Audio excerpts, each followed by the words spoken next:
ಶಾಂತಿ.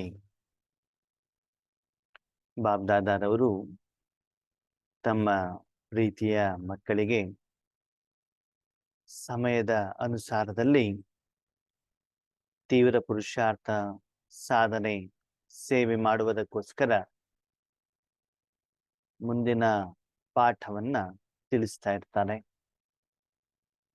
ಹಾಗಿದ್ರೆ ಈ ಒಂದು ಮುರಳಿಯಲ್ಲಿ ಬಾಬ್ದಾದಾರವರು ನಾವು ಮಕ್ಕಳಿಂದ ಏನನ್ನ ನಿರೀಕ್ಷೆ ಮಾಡ್ತಾ ಇದ್ದಾರೆ? ಈ ಮುರಳಿಯ ದಿನಾಂಕ 30 ಮಾರ್ಚ್ 1998. ಈ ಮುರಳಿಯ ಹೆಡ್ಡಿಂಗ್ ಆಗಿದೆ ಸರ್ವ ಪ್ರಾಪ್ತಿಯ ಸ್ಮೃತಿಯನ್ನ ಇಮರ್ಜ್ ಮಾಡಿ ಅಚಲ್ ಸ್ಥಿತಿಯನ್ನ ಅನುಭವ ಮಾಡಿ ಮತ್ತು ಜೀವನ್ಮುಕ್ತರಾಗಿ.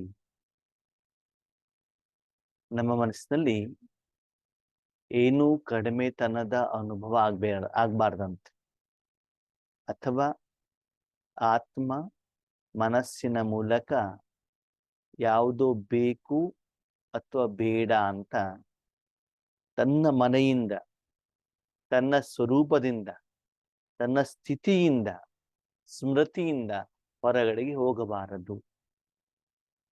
ಲೌಕಿಕದಲ್ಲೂ ಕೂಡ ಶ್ರೀಮಂತರ ಮನೆಯಲ್ಲಿ ಶರೀರಕ್ಕೆ ಬೇಕಾಗಿರುವಂತ ಎಲ್ಲ ಸಾಧನಗಳನ್ನ ಏನ್ ಮಾಡಿರ್ತಾರೆ, ಇಟ್ಕೊಂಡಿರ್ತಾರೆ. ಇವತ್ತಿನ ಸಮಯದಲ್ಲಂತೂ ತಮ್ಗೆ ಗೊತ್ತಿದೆ, ಒಂದು ಮೊಬೈಲ್ ಇದ್ದು ಬಿಟ್ರೆ, ಬ್ಯಾಂಕಲ್ಲಿ ಹಣ ಇದ್ದು ಬಿಟ್ರೆ, ನೀವು ಯಾವ ಐಟಮ್ ಅನ್ನು ಕೂಡ ಮೊಬೈಲ್ ಮೂಲಕ ಆರ್ಡರ್ ಮಾಡಬಹುದು. ಮನೇಲಿ ಕೂತ್ಕೊಂಡಲ್ಲೇ ಆ ಐಟಮ್ ಅನ್ನ ಏನ್ ಮಾಡಬಹುದು, ತರಿಸ್ಕೊಳ್ಬಹುದು. ಮೊಬೈಲ್ ಮೂಲಕನೇ ಸಂಬಂಧಪಟ್ಟವರಿಗೆ ನೀವು ಪೇಮೆಂಟ್ ಅನ್ನ ಮಾಡಬಹುದು. ಮೊಬೈಲ್ ಹೇಗೆ ಆಪರೇಟ್ ಮಾಡಬೇಕು ಅಂತ ನಿಮ್ಗೆ ಗೊತ್ತಿರಬೇಕು ಅಷ್ಟೇ ಅಲ್ವಾ? ಹಣ ಕಟ್ಟಬೇಕು ಅಂದ್ರೆ ನೀವೇನ್ ಬ್ಯಾಂಕಿಗೆ ಹೋಗ್ಬೇಕು ಅಂತಿಲ್ಲ. ಊಟ ಬೇಕು ಅಂದ್ರೆ ಹೋಟೆಲಿಗೆ ಹೋಗ್ಬೇಕಾದ ಅವಶ್ಯಕತೆ ಇಲ್ಲ. ಮನೇಲಿ ಕೂತ್ಕೊಂಡೆ ನಿಮ್ಮ ಡ್ರೆಸ್ ಇರ್ಬೋದು, ಬಂಗಾರ ಇರ್ಬೋದು, ಯಾವುದೇ ವಸ್ತುವನ್ನ ಆನ್ಲೈನ್ ಅಲ್ಲಿ ನೋಡ್ಬಿಟ್ಟು ನೀವು ನಿರ್ಣಯವನ್ನ ಮಾಡಿ ಅದನ್ನ ನೀವು ಮಾರ್ಕ್ ಮಾಡಿ ಪೇಮೆಂಟ್ ಮಾಡಿದ್ರೆ ನಿಮ್ಮ ಮನೆ ಬಾಗಿಲಿಗೆ ಏನಾಗತ್ತೆ, ಐಟಮ್ಗಳು ಬರ್ತಾವೆ. ಹಾಗೆ ಇಲ್ಲಿ ಬಾಬಾ ಹೇಳ್ತಾರೆ, ಭಗವಂತನ ಮಗು ಆದ ಮೇಲೆ ಇಲ್ಲಿಯವರೆಗೆ ಪರಮಾತ್ಮನಿಂದ ನಿಮ್ಗೆ ಏನೇನು ಪ್ರಾಪ್ತಿಗಳು ಸಿಕ್ಕಿದಾವೆ. ನಾನು ಹಣ ಸಂಪಾದನೆ ಮಾಡಿದ್ದೇನೆ, ನಮ್ಮ ಲೌಕಿಕ ತಂದೆ ಕೊಟ್ಟಿದ್ದಾರೆ, ನಮ್ಮ ಲೌಕಿಕ ಪತಿ ಕೊಟ್ಟಿದ್ದಾರೆ, ನಮ್ಮ ಮಕ್ಕಳು ಕೊಟ್ಟಿದ್ದಾರೆ, ಸರ್ಕಾರದವರು ಕೊಟ್ಟಿದ್ದಾರೆ ಅಲ್ಲ. ಪರಮಾತ್ಮನಿಂದ, ಈಶ್ವರಿಯ ಸೇವೆಯಿಂದ ನಿಮ್ಗೆ ಏನೇನು ಸಿಕ್ಕಿದೆ ಹೇಳೋದನ್ನ ನೀವೇನ್ ಮಾಡ್ಬೇಕು, ಚೆಕ್ ಮಾಡಿಕೊಂಡು ಅದನ್ನ ಇಮರ್ಜ್ ರೂಪದಲ್ಲಿ ಇಡಿ. ದೇಹಭಾನ, ಶರೀರದ ಮೇಲಿರುವಂತಹ ಒಂದು ಬಂಗಾರ ಇರ್ಬೋದು, ಸ್ಥೂಲವಾದಂತ ಮನೆ ಇರ್ಬೋದು, ನಿಮ್ಮ ಕುಟುಂಬ ಇರ್ಬೋದು, ಸಂಸಾರ ಇರ್ಬೋದು, ಅಥವಾ ನನ್ನ ಮಗ ಅಮೆರಿಕಾದಲ್ಲಿದ್ದಾನೆ, ನನ್ನ ಮಗ ಹಾಗೆ ಮಾಡ್ತಾನೆ, ನನ್ನ ಸೊಸೆ ಹೀಗೆ ಮಾಡ್ತಾನೆ, ಅದಲ್ಲ. ಆತ್ಮಿಕವಾಗಿ ನಿಮ್ಗೆ ಯಾವ ಪ್ರಾಪ್ತಿ ಇದೆ? ಯಾಕೆ ಬಾಬಾ ಈ ಮಾತನ್ನು ಹೇಳ್ತಿದ್ದಾರೆ ಅಂತಂದ್ರೆ, ಮಕ್ಕಳ ಒಂದು ವಿಷಯ ಅರ್ಥ ಮಾಡ್ಕೊಳ್ಳಿ. ಇವತ್ತು ನೀವು ಯಾವುದೇ ಆತ್ಮನಿಂದ ಏನಾದ್ರೂ ತಗೊಳ್ತೀರಿ, ಪಂಚತತ್ವಗಳಿಂದ ತಗೊಳ್ತೀರಾ ಅಂತಂದ್ರೆ ನೀವು ಸಾಲಗಾರರು ಆಗ್ತೀರಿ. ದ್ವಾಪರ ಯುಗದಿಂದ ಏನ್ ಮಾಡಿದ್ರಿ? ಪಂಚತತ್ವಗಳಿಂದ, ಮನುಷ್ಯಾತ್ಮರಿಂದ, ಸರ್ವ ಆತ್ಮರಿಂದ ತೆಗೆದುಕೊಳ್ತಾ ಬಂದ್ರಲ್ವ. ಫಲಿತಾಂಶ ಏನಾಯ್ತು? ಸ್ಥಿತಿ ಕೆಳಗಡೆಗೆ ಇಳಿತಾ ಬಂತು, ಸಾರ ಆಗ್ತಾ ಹೋಯ್ತು, ತಲೆಭಾರ ಆಗ್ತಾ ಹೋಯ್ತು. ಆ ಕಾರಣದಿಂದ ದುಃಖ, ಅಶಾಂತಿ, ಸಮಸ್ಯೆಗಳು, ವಿಘ್ನಗಳು, ಪರಿಸ್ಥಿತಿಗಳು, ನೋವುಗಳು ಬರ್ತಾ ಹೋಯ್ತು. ಈಗ ಪರಮಾತ್ಮನ ಹತ್ರ ಬಂದ್ಬಿಟ್ಟು ಸುಮ್ಮನೆ ಕೇಳಿದ್ರೆ, ಕೂಗಿದ್ರೆ, ಬೇಡಿದರೆ ಅತ್ತರೆ ಭಗವಂತನಿಂದ ಏನು ಸಿಗೋದಿಲ್ಲ. ಈಗ ಬಾಬಾ ಹೇಳ್ತಾರೆ, ಬ್ರಾಹ್ಮಣ ಮಗುನಾಗ್ಬೇಕು, ಈಶ್ವರಿ ಸೇವೆಯನ್ನ ಮಾಡ್ಬೇಕು, ಸಂಪಾದನೆಯನ್ನ ಮಾಡ್ಬೇಕು. ಆ ಸಂಪಾದನೆಯಿಂದ ನಿನ್ನ ಹಳೆಯ ಸಾಲವನ್ನ ತೀರಿಸಿ ಏನಾಗ್ಬೇಕು, ಮುಕ್ತನಾಗಬೇಕು. ಬಾಬಾ ಮುಕ್ತ ಆಗ್ಬೇಕು ಅಂತಂದ್ರೆ ಶರೀರ ಬಿಟ್ಬಿಡೋದಾ, ಸುಸೈಡ್ ಮಾಡ್ಕೊಂಡ್ಬಿಡೋದಾ, ಹೊಸ ಶರೀರ ಬಿಡ್ಕೊಂಡ್ಬಿಡೋದಾ ಅಂತ ಮಕ್ಕಳು ಕೇಳ್ತಾರೆ. ಹೇಳ್ತಾರೆ, ಅದನ್ನು ನಾನು ಹೇಳಲಿಲ್ಲ. ನಾನು ಹೇಳಿದ್ದೇನು ಅಂತಂದ್ರೆ, ಮೊದಲನೇದಾಗಿ ಈ ಪ್ರಪಂಚದ ಜನರಿಂದ ಸಾಲ ತಗೊಳ್ಳೋದನ್ನ ನಿಲ್ಲಿಸಿ. ಮನುಷ್ಯರಿಂದ ಯಾವುದೇ ನಿರೀಕ್ಷೆಯನ್ನು ಇಟ್ಕೊಳ್ಬೇಡಿ. ಮುಖ್ಯವಾಗಿ 2,500 ವರ್ಷದಿಂದ ಏನೇನು ಸಾಲ ಮಾಡಿದ್ರಲ್ವಾ ಆ ಸಾಲವನ್ನ ತೀರಿಸಿ. ನೀವು ಸಾಲ ತೀರಿಸಿದ ತಕ್ಷಣದಲ್ಲಿ ನಿಮ್ ಜೀವನ ಮುಗೀತು ಅಂತ ಲೆಕ್ಕ ಅಲ್ಲ. ಯಾಕಂದ್ರೆ ಮುಂದಿನ 2,500 ವರ್ಷಕ್ಕೆ ಬೇಕಾದಷ್ಟು ಉಳಿತಾಯ ಮಾಡ್ಬೇಕಲ್ವಾ, ಸಂಪಾದನೆ ಮಾಡಿ ಇಟ್ಕೊಳ್ಬೇಕಲ್ವಾ. ಆವಾಗ ಆ ಸಂಪಾದನೆ ಮಾಡ್ಬೇಕಾದ್ರೆ ಏನಾಗತ್ತೆ, ಈ ಸಾಲಗಾರ ಮನೆ ಬಾಗ್ಲಿಗೆ ಬರೋದಿಲ್ಲ, ಕಾಯಿಲೆಗಳು ಬರೋದಿಲ್ಲ, ವಿಘ್ನಗಳು ಬರೋದಿಲ್ಲ, ತೊಂದರೆಗಳು ಬರೋದಿಲ್ಲ. ಆವಾಗ ನಿಮ್ಗೆ ಸಾಧನೆ ಮಾಡ್ಲಿಕ್ಕೆ ತೊಂದರೆ ಆಗೋದಿಲ್ಲ. ನಿಮ್ಗೆ ನಾನೇನು ಶರೀರ ಬಿಟ್ಬಿಟ್ಟು ಹೋಗು ಅಂತ ಹೇಳಿಲ್ಲ. ಉದಾಹರಣೆಗೆ ನೋಡಿ, ನನ್ನ ಒಂದು ವೈಯಕ್ತಿಕ ಅನುಭವನ ತೆಗೆದುಕೊಳ್ಳಿ. ನಾನು ಈ ಶರೀರದಲ್ಲಿ ಬಂದ್ಮೇಲೆ ನಮ್ಮ ಊರಿನಲ್ಲಿ ಶಿಕ್ಷಣವನ್ನ ಮುಗಿಸಿದ್ದಾಯ್ತು. 1996ರಲ್ಲಿ ಬೆಂಗಳೂರಿನಲ್ಲಿ ಎಜುಕೇಶನ್ ನಮ್ಮ ಊರಿನಲ್ಲಿ ಸಿರ್ಸಿಯಲ್ಲಿ ಮುಗಿಸ್ಬಿಟ್ಟು ಬೆಂಗಳೂರಿನಲ್ಲಿ ಕೆಲಸಕ್ಕೆ ಹೋಗಿದ್ದಾಯ್ತು. ಇಲ್ಲಿವರೆಗೆ 2012ರವರೆಗೆ ಅಲ್ಲಿ ಕೆಲಸ ಮಾಡಿದ್ದಾಯ್ತು. ಅಲ್ಲಿ ಕೆಲಸವನ್ನು ಮಾಡ್ತಾ ಮಾಡ್ತಾ ಏನಾಯ್ತು ಅಂತಂದ್ರೆ ಅಲ್ಲಿ ಕಂಪ್ನಿಯಲ್ಲೂ ಕೆಲಸ ಮಾಡ್ತಾ ಇದ್ವಿ, ಜೊತೆಲಿ ಈಶ್ವರೀಯ ಸೇವೆಯನ್ನು ಕೂಡ ಮಾಡ್ತಾ ಇದ್ವಿ.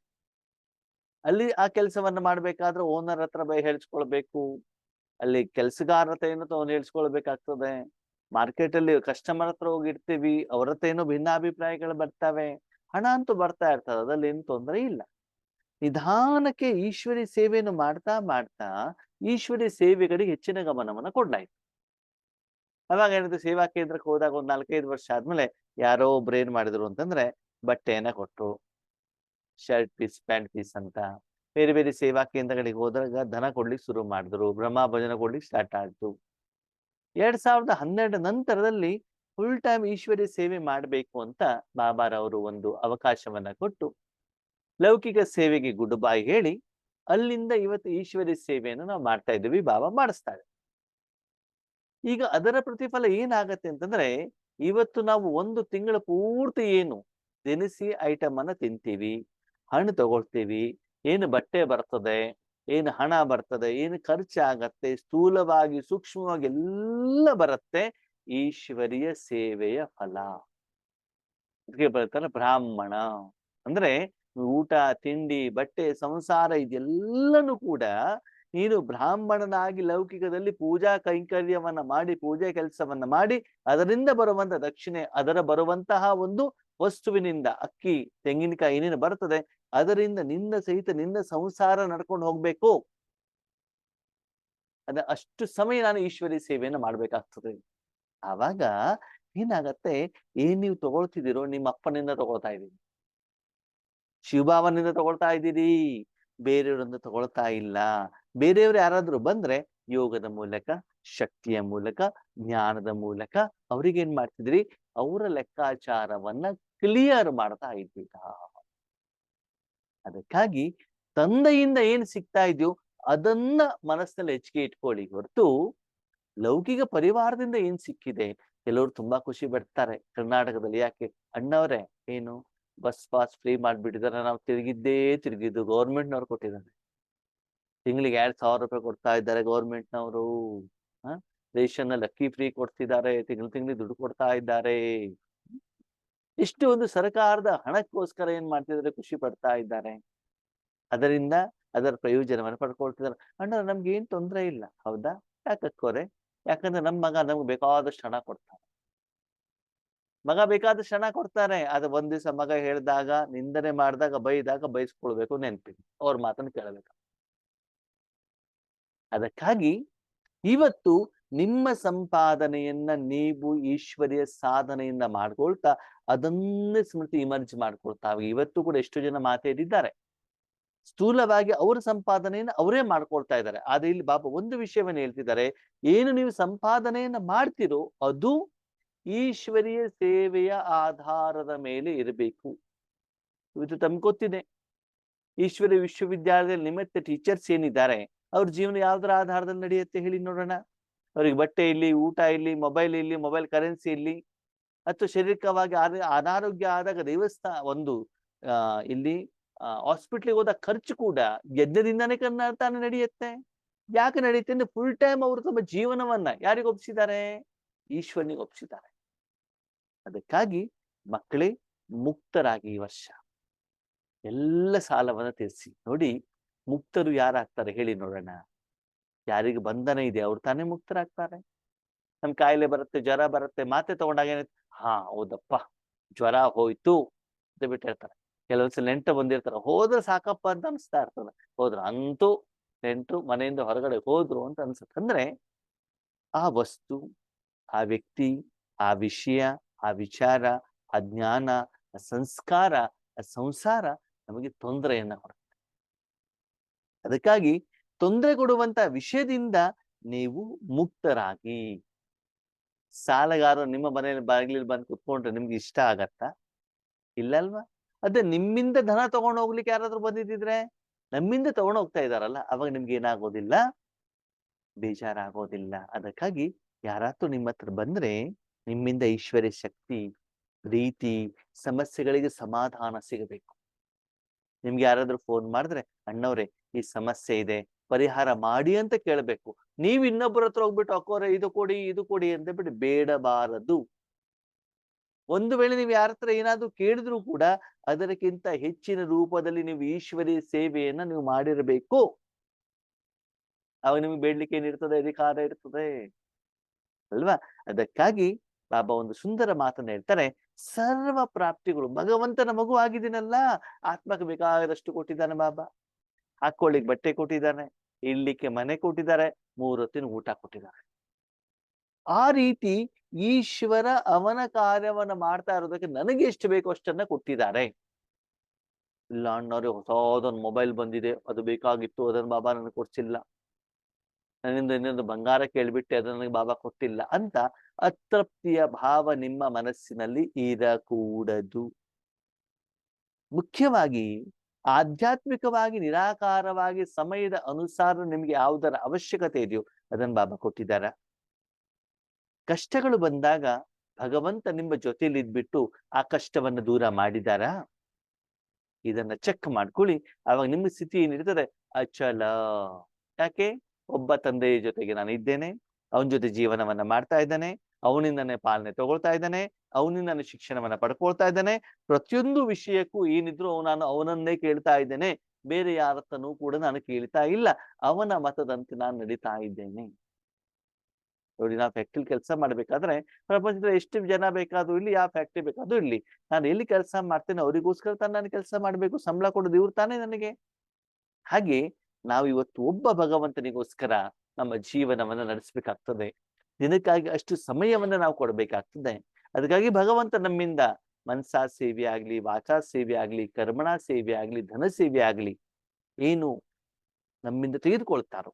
ಇವತ್ತು ನಾವು ನೋಡ್ತಿದೀವಿ, ಲೌಕಿಕದವರಿರ್ಲಿ, ಅಂದ್ರೆ ಗೃಹಸ್ಥ ವ್ಯವಹಾರದಲ್ಲಿ ಇರುವಂತವ್ರಿರ್ಲಿ, ಅಥವಾ ಸರೆಂಡರ್ ಆಗಿರೋರಿರ್ಲಿ, ಅಷ್ಟು ಯೋಗ್ಯರಾಗಿದ್ದಿದ್ರೆ ಅವರು ತಮ್ಮ ಈಶ್ವರಿ ಸೇವೆಯ ಶಕ್ತಿಯಿಂದ ತಮ್ಮ ಸಂಸಾರವನ್ನು ಕೂಡ ಏನ್ ಮಾಡಬಹುದು, ನಡೆಸಲಿಕ್ಕೆ ಸಾಧ್ಯ ಇದೆ, ಸ್ಥೂಲ ಮತ್ತು ಸೂಕ್ಷ್ಮವಾಗಿ. ಆ ರೀತಿ ಏನು ಕೊಡೋದಿದ್ರು ಕೂಡ ನೀವೇನ್ ಮಾಡ್ಬೇಕು, ಭಗವಂತನ ಪಡ್ಕೊಳ್ಬೇಕು ಅಂತ ಹೇಳ್ತಾನೆ. ಅದಕ್ಕಾಗಿ ಇವತ್ತು ಭಾಗ್ಯ ವಿಧಾತ ತಂದೆ ತಮ್ಮ ವಿಶ್ವದ ಸರ್ವಶ್ರೇಷ್ಠ ಭಾಗ್ಯವಂತ ಮಕ್ಕಳನ್ನು ನೋಡ್ತಾ ಇದ್ದಾರಂತೆ. ಆ ಪರಮಾತ್ಮನಿಂದ ಭಾಗ್ಯವನ್ನ ಪಡೆಕೊಂಡು ಎಷ್ಟು ಜನ ಮಕ್ಕಳು ಆ ಭಾಗ್ಯದ ಅನುಭವವನ್ನ ಮಾಡ್ತಾ ಇದ್ದಾರೆ. ಕೆಲವೊಬ್ಬರಿಗೆ ಮದುವೆ ಆಗಿರ್ತದೆ, ಅಕ್ಕಂದಿರು, ಅವರು ಬೇರೆಯವ್ರಿಗೆ ಹೇಳ್ತಾರೆ, ನೋಡ್ರಿ ಈ ಮನೆ ನಮ್ಮಪ್ಪ ಕೊಟ್ಟಿದ್ದು, ಈ ಸೀರೆ ನಮ್ಮಮ್ಮ ಕೊಟ್ಟಿದ್ದು, ಈ ಬಂಗಾರ ನಮ್ಮ ತವ್ರ ಮನೆಯಿಂದ ಕೊಟ್ಟಿರೋದು. ಏನ್ ಮಾಡ್ತಾರೆ, ನಮ್ಮ ಅಪ್ಪ ಕೊಟ್ಟಿರೋದೊಂದು ಅಧಿಕಾರದಿಂದ ಹೇಳ್ತಾರೆ. ಅವರು ಪತಿ ಮನೇಲಿ ಇದ್ರೂನು ಕೂಡ ಅಪ್ಪನ ಮನೆಯ ವಸ್ತು ನನ್ನ ವಸ್ತು ಅಂತ ಅವ್ರಿಗೆ ಏನಿರ್ತದೆ, ಒಂದು ಅಧಿಕಾರ ಇರ್ತದೆ. ಅದು ಪತಿ ಕೊಟ್ಟಿದ್ರೆ ನಾನು ಕೊಟ್ಟಿದ್ದಲ್ಲ ಅಂತ ಬಿಟ್ಟು ಅವ್ರೇನ್ ಮಾಡ್ಬೋದು, ಪತಿ ಅಧಿಕಾರವನ್ನು ಚಲಾಯಿಸ್ಬೋದು. ಅದು ಅಪ್ಪನ ಮನೆಯಿಂದ ತಂದಾಗನೇ ಅವರು ಅಧಿಕಾರ ಚಲಾಯಿಸಲಿಕ್ಕೆ ಆಗೋದಿಲ್ಲ, ಯಾಕಂದ್ರೆ ಅವ್ರು ಸಂಪಾದನೆ ಮಾಡಿ ಕೊಟ್ಟಿರುವಂತದ್ದು ಅಲ್ಲ. ಒಂದೇ ನೀವೆಲ್ಲಾದ್ರೂ ಕೆಲ್ಸಕ್ಕೆ ಹೋಗ್ಬಿಟ್ಟು ಸಂಪಾದನೆ ಮಾಡ್ಕೊಂಡು ಬಂದಿರುವಂತ ವಸ್ತು ಇದೆ ಅಂತ ತಿಳ್ಕೊಳ್ಳಿ, ಆವಾಗ್ಲೂ ನೀವು ಯಾರಿಗೂ ಹೆದರುವಂತ ಅವಶ್ಯಕತೆ ಇರೋದಿಲ್ಲ. ಅದಕ್ಕಾಗಿ ತಂದೆಯಿಂದ ಸಪ್ತ ಗುಣಗಳನ್ನ ಮಕ್ಕಳು ಪಡ್ಕೊಂಡ್ಬಿಟ್ಟು ಎಷ್ಟು ತಮ್ಮ ವೈಯಕ್ತಿಕ ಲೆಕ್ಕಾಚಾರವನ್ನ ಕ್ಲಿಯರ್ ಮಾಡಿಕೊಂಡು ಉಳಿತಾಯವನ್ನ ಮಾಡ್ಕೊಂಡಿದ್ದಾರೆ, ಭಾಗ್ಯ ಮಾಡ್ಕೊಂಡಿದ್ದಾರೆ, ಬೇರೆಯವರಿಗೆ ಕೊಡುವಂತ ಲೇವಲ್ ಅಲ್ಲಿ ಬಂದಿದ್ದಾರೆ. ಭಗವಂತ ಹೇಳ್ತಾರೆ, ಪ್ರಪಂಚದ ಜನ ಭಗವಂತನ ಮಹಿಮೆ ಮಾಡ್ತಾರಂತೆ, ನೀನು ಪತಿತ ಪಾವನ, ಶಾಂತಿಯ ಸಾಗರ, ಸುಖದ ಸಾಗರ, ದುಃಖಹರ್ತ, ಸುಖಕರ್ತ, ಇಷ್ಟೆಲ್ಲ ಮಹಿಮೆಯನ್ನ ಮಾಡ್ತಾರೆ. ಅದು ಭಗವಂತ ನಿಮ್ಮ ಮಕ್ಕಳ ಮಹಿಮೆಯನ್ನ ಮಾಡ್ತಾ ಇದ್ದಾರೆ. ಯಾಕೆ ಮಾಡ್ತಿದ್ದಾರೆ? ನೀವು ಬಡವರಾದ್ರು, ಹಳ್ಳಿಯಲ್ಲಿದ್ರು ಕೂಡ ಭಗವಂತನ ಅರ್ಥ ಮಾಡ್ಕೊಂಡಲ್ಲ. ಎಷ್ಟೋ ಜನ IAS, IPS ಎಷ್ಟೋ ಶಿಕ್ಷಣವನ್ನ ಓದ್ತಾರೆ, ಅವರಿಗೆ ಭಗವಂತ ಯಾರು ಅಂತ ಅರ್ಥ ಮಾಡ್ಕೊಳ್ಲಿಕ್ಕೆ ಆಗ್ಲಿಲ್ಲ. ಸಾಧು ಸನ್ಯಾಸಿಗಳು ಹಿಮಾಲಯ ಪರ್ವತದವರೆಗೆ ಹೋಗ್ಬಿಟ್ಟು ತಪಸ್ಸನ್ನ ಮಾಡ್ತಾರೆ ಕೊರೆಯುವಂತ ಚಳಿಯಲ್ಲಿ, ಆದ್ರೆ ಭಗವಂತನ ಅರ್ಥ ಮಾಡ್ಕೊಳ್ಲಿಕ್ಕೆ ಆಗಿಲ್ಲ. ಆತ್ಮೀಯರೇ, ಭಗವಂತನ ಅರ್ಥ ಮಾಡ್ಕೊಂಡಿದೀವಿ ಹೇಳೋದ್ಕಿಂತ ಆ ಭಗವಂತನ ಸುಖದ ಅನುಭವವನ್ನ ಪ್ರತಿ ಕ್ಷಣ ನಮ್ಮ ಜೀವನದಲ್ಲಿ ಎಷ್ಟು ಮಟ್ಟಿಗೆ ಅನುಭವಿಸ್ತಾ ಇದ್ದೀವಿ, ಇದನ್ನ ನಾವೇನ್ ಮಾಡ್ಬೇಕಾಗ್ತದೆ? ಚೆಕ್ ಮಾಡ್ಬೇಕಾಗ್ತದೆ. ಹೇಳ್ತಾರೆ, ಈ ಪ್ರಪಂಚದಲ್ಲಿ ಬೇಕಾದಷ್ಟು ಜನ ಇದ್ದಾರೆ, ಭಗವಂತ ಇದ್ದಾರೆ ಅಂತ ಹೇಳ್ತಾರೆ, ಭಗವಂತ ನಮ್ಮ ತಂದೆ ಅಂತ ಹೇಳ್ತಾರೆ. ಆದ್ರೆ ಯಥಾರ್ಥ ಪರಮಾತ್ಮನ ತಂದೆಯ ಪರಿಚಯ ಅವ್ರಿಗೆ ಯಾರಿಗೂ ಕೂಡ ಇಲ್ಲ.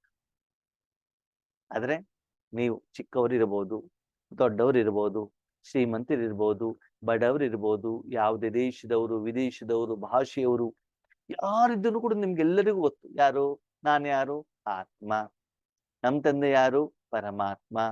ನಮ್ಮ ಜನ್ಮ ಹೇಗಾಯ್ತು? ಬ್ರಹ್ಮ ಬಾಬಾರವರ ಮೂಲಕ, ತಂದೆ ಶಿವಬಾಬಾ, ತಾಯಿ ಬ್ರಹ್ಮ ಬಾಬಾ, ಅವರ ಮುಖದ ಮೂಲಕ, ಜ್ಞಾನದ ಮೂಲಕ ನಾವು ಬ್ರಾಹ್ಮಣರ ಜನ್ಮ ಆಯ್ತು. ನಮಗೆ ಶಿವಬಾಬಾನ ಮಕ್ಕಳು ಶಿವಕುಮಾರ ಕುಮಾರಿಯರು, ಬ್ರಹ್ಮ ಬಾಬಾರ ಮಕ್ಕಳಾಗಿರುವಂತ ಕಾರಣದಿಂದ ಬ್ರಹ್ಮ ಕುಮಾರ ಕುಮಾರಿಯರು. ಅಂದ್ರೆ ಸ್ವತಃ ಭಗವಂತನೇ ನಮ್ಗೆ ಆತ್ಮಿಕ ಜನ್ಮವನ್ನ ಕೊಟ್ಟಿದ್ದಾರೆ. ಆ ವಿಧಿವಿಧಾನನೂ ಕೂಡ ನಿಮ್ಗೆ ಸ್ಪಷ್ಟವಾಗಿ ಗೊತ್ತಿದೆ. ಮತ್ತೆ ಪ್ರತಿದಿನ ಆ ತಂದೆ ಹತ್ರ ಹೇಗೆ ಮಾತಾಡ್ಬೇಕು, ಹೇಗೆ ಸಮಸ್ಯೆ ಹೇಳ್ಕೊಳ್ಬೇಕು, ಹೇಗೆ ಪರಿಹಾರ ಮಾಡ್ಕೊಳ್ಬೇಕು, ಹೇಗೆ ಶ್ರೀಮತವನ್ನ ಪಡ್ಕೊಳ್ಬೇಕು, ಈ ಎಲ್ಲ ವಿಷಯ ನಿಮ್ಗೆ ಗೊತ್ತಿದೆ.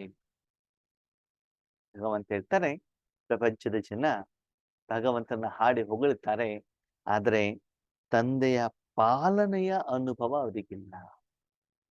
ಬಾಬಾ ಹೇಳ್ತಾರೆ, ನಿಮ್ಗೆ ಪಾಲನೆಯ ಅನುಭವ ಇದೆಯಾ?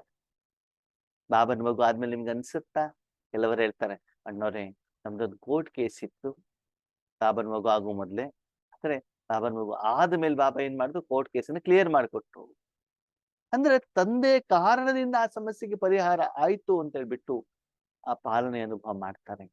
ಹಾಗೆ ಆತ್ಮೀಯರೇ, ನಾವು ಬೇರೆ ಕಡೆ ಸೇವೆಗೆ ಹೋದಾಗ ಏನಾಗತ್ತೆ, ಸೇವೆಗೆ ಹೋಗ್ತೀವಲ್ಲ, ಆಫರ್ ಕೊಡ್ತಾರೆ ಬಾಬಾ ಬೇರೆ ಬೇರೆ ಸೇವಾ ಕೇಂದ್ರಕ್ಕೆ ಹೋಗ್ಲಿಕ್ಕೆ.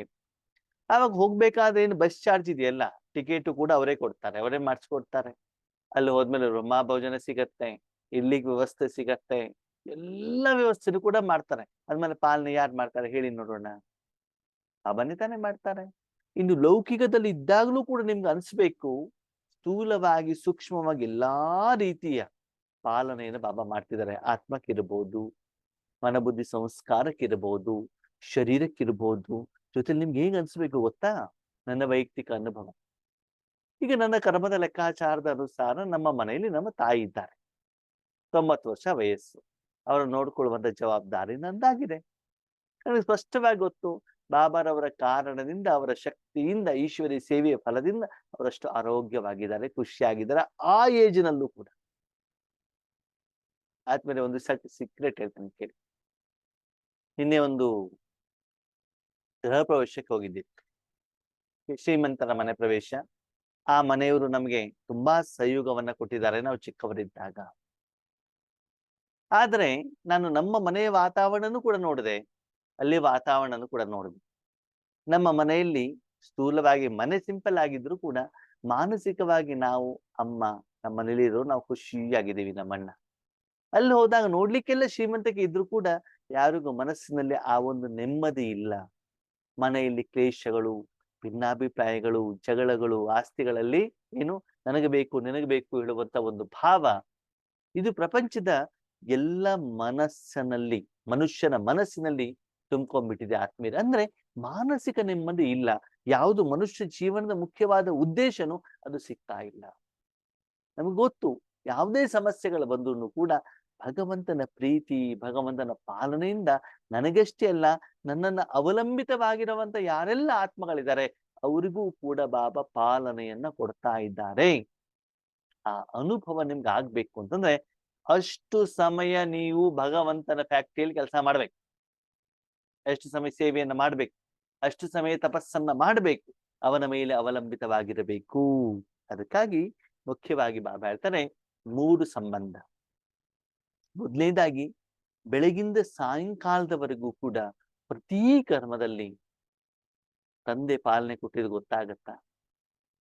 ಮನೇಲಿ ಸಣ್ಣ ಮಗು ಇದ್ದಾಗ ಬೆಳಿಗ್ಗೆ ಏಳ್ಸೋದು ಅಮ್ಮನೇ, ಹಲ್ಲುಜ್ಜೋದು ಅಮ್ಮನೇ, ಸ್ನಾನ ಮಾಡಿಸೋದು ಅಮ್ಮನೇ, ಬಟ್ಟೆ ಹಾಕೋದು ಅಮ್ಮನೇ, ಇವತ್ತಿನ ದಿನದಲ್ಲಿ ಹೋಮ್ವರ್ಕು ಕೂಡ ಅಮ್ಮನೇ ಮಾಡ್ಬೇಕು, ಸ್ಕೂಲ್ ಬ್ಯಾಗು ರೆಡಿ ಮಾಡ್ಕೊಡ್ಬೇಕು, ಶೂ ಪಾಲಿಶ್ ಮಾಡ್ಕೊಡ್ಬೇಕು, ಎತ್ಕೊಂಡು ಹೋಗ್ಬಿಟ್ಟು ಸ್ಕೂಲ್ ಬಸ್ಸಲ್ಲಿ ಬಿಡ್ಬೇಕು, ಬಸ್ಸಲ್ಲಿ ಬಿಡ್ಬೇಕಾದ ಊಟ ತಿಂಡಿ ಎಲ್ಲಾನು ಕೂಡ ಪ್ಯಾಕ್ ಮಾಡಿ ನೀರು ಕೊಟ್ಟು ಖರ್ಚು ಕೊಟ್ಟು ಎಲ್ಲ ಕೊಟ್ಬಿಟ್ಟು ಮಾಡ್ಬೇಕು. ಮತ್ ಮನೆಗೆ ಬಂದ್ಮೇಲೆ ಆ ಮಗುವಿನ ಎಲ್ಲಾ ಪಾಲನೆಯನ್ನ ಮಾಡ್ಬೇಕಾಗ್ತದೆ. ಹಾಗೆ ನಿಮಗೆ ಈ ಒಂದು ವರ್ತಮಾನ ಸಮಯದಲ್ಲಿ ಪ್ರತಿ ಹಂತದಲ್ಲಿ ಸ್ಥೂಲವಾಗಿ ಸೂಕ್ಷ್ಮವಾಗಿ ಪರಮಾತ್ಮನ ಪಾಲನೆ, ವಿಶೇಷವಾಗಿ ಆತ್ಮೀಯರೇ ಶಕ್ತಿಯ ಮೂಲಕ ಬಾಬಾ ಪಾಲನೆ ಕೊಡ್ತಾ ಇರೋದು ಗೊತ್ತಾಗ್ತಾ ಇರತ್ತಾ? ಗೊತ್ತಾಗ್ಬೇಕು ಅಂತಂದ್ರೆ ಯಾವುದೇ ನಿಮ್ಮ ಮನೆಯಲ್ಲಿ ವಿಷಯಗಳು ವಿಚಾರಗಳು ಬಂದಾಗ ಆ ವಿಷಯವನ್ನ ಭಗವಂತನ ಎದುರುಗಡೆ ಇಡ್ಬೇಕು. ಬಾಬಾ ಏನ್ ಮಾಡ್ಲಿ, ನಿಮ್ಮ ಎದುರುಗಡೆಗೆ ಬ್ರಹ್ಮಭೋಜನ ಇದೆ, ಬೆಳಗಿನ ತಿಂಡಿ ಇದೆ ಅಂತಂದ್ರೆ ಬಾಬಾ ಇವತ್ತಿನ ಸೇವೆಗೆ ನೀನು ಕೊಟ್ಟಿರುವಂತ ಫಲ ಅಂತ ಬಿಟ್ಟು ಏನ್ ಮಾಡ್ಬೇಕು, ಬಾಬನಿಗೆ ಒಪ್ಪಿಸಿ ಆಮೇಲೆ ಸ್ವೀಕಾರ ಮಾಡ್ಬೇಕು. ಅದಕ್ಕೆ ಬಾಬಾ ಹೇಳ್ತಾರೆ ಬ್ರಾಹ್ಮಣ. ಬ್ರಾಹ್ಮಣ ಅಂತಂದ್ರೆ ಯಾರು ತಮಗೆಲ್ಲರಿಗೂ ಗೊತ್ತು. ಬೆಳಿಗ್ಗೆ ಬ್ರಾಹ್ಮಣ ದೇವಸ್ಥಾನಕ್ಕೆ ಹೋದ ಮೇಲೆ ಮಡಿಯಲ್ಲಿ ಅವನೇನ್ ಮಾಡ್ಬೇಕಾಗ್ತದೆ, ದೇವರಿಗೆ ಅಡಿಗೆಯನ್ನ ಮಾಡ್ಬೇಕು, ಅವನೇ ಮಾಡ್ಬೇಕು. ಅದಕ್ಕಂತ ಸಪರೇಟ್ ಆಗಿ ಪಾತ್ರೆಗಳಿರ್ತಾವೆ, ಸ್ಟೋವ್ ಇರ್ತದೆ, ರೂಮ್ ಇರ್ತದೆ ಅಲ್ವಾ? ಆಮೇಲೆ ಅದನ್ನ ತೆಗೆದುಕೊಂಡು ಬಂದ್ಬಿಟ್ಟು ದೇವರ ಎದುರುಗಡೆ ನೈವೇದ್ಯ ಇಡಬೇಕು.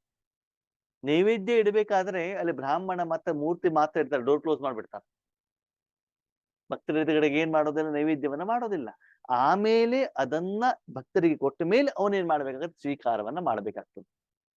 ಭಕ್ತರೇನು ಅಕ್ಕಿ ತಂದು ಕೊಡ್ತಾರೆ, ತೆಂಗಿನಕಾಯಿ ತಂದು ಕೊಡ್ತಾರೆ, ತರಕಾರಿ ತಂದು ಕೊಡ್ತಾರೆ, ಹಾಲು ತಂದು ಕೊಡ್ತಾರೆ ದೇವರಿಗೋಸ್ಕರ. ಆ ದೇವರಿಗೋಸ್ಕರ ಏನು ಬರುತ್ತೋ ಆ ಧನದಿಂದ ಅವನ ಜೀವನ ನಿರ್ವಹಣೆ ಆಗ್ಬೇಕು. ಯಾರ್ದು? ಬ್ರಾಹ್ಮಣಂದು. ಹಾಗೆ ನೀವೇನು ಈಶ್ವರಿ ಸೇವೆಯನ್ನ ಮಾಡ್ತಿರೋ ಆ ಸೇವೆಯ ಫಲದಿಂದ ನಿಮ್ಮ ಜೀವನದಲ್ಲಿ ಧನ ಬರಬೇಕು, ವಸ್ತುಗಳು ಬರಬೇಕು, ಗೌರವ ಬರಬೇಕು, ನಿಮ್ಮ ಸಮಸ್ಯೆಗಳಿಗೆ ಪರಿಹಾರ ಸಿಗಬೇಕು. ಅದಕ್ಕಾಗಿ ಆ ರೀತಿ ಸಂಪೂರ್ಣ ಪಾಲನೆಯ ಅನುಭವ ನಿಮಗೆ ಆಗ್ತಾ ಇದೆಯಾ? ಪ್ರತಿಯೊಂದು ಹಂತದಲ್ಲಿ ಕೆಲವೊಂದ್ಸಲ ನಿಮ್ಮ ಮನಸ್ಸಿಗೆ ಬೇಜಾರಾಗಿರ್ತದೆ, ಟೆನ್ಷನ್ ಇರ್ತದೆ, ಚಿಂತೆ ಇರ್ತದೆ. ಯಾವ್ದಕ್ಕೆ? ಮನಸ್ಸಿಗೆ. ಆವಾಗ ಆತ್ಮ ಆಗ್ಬಿಟ್ಟು ಪರಮಾತ್ಮನ ಹತ್ರ ಹೋದಾಗ ಮನಸ್ಸು ಹಗೂರಾಗಿರುವಂತ ಅನುಭವ ಆಗ್ಬೇಕು, ಶಕ್ತಿ ಅನುಭವ ಆಗ್ಬೇಕು.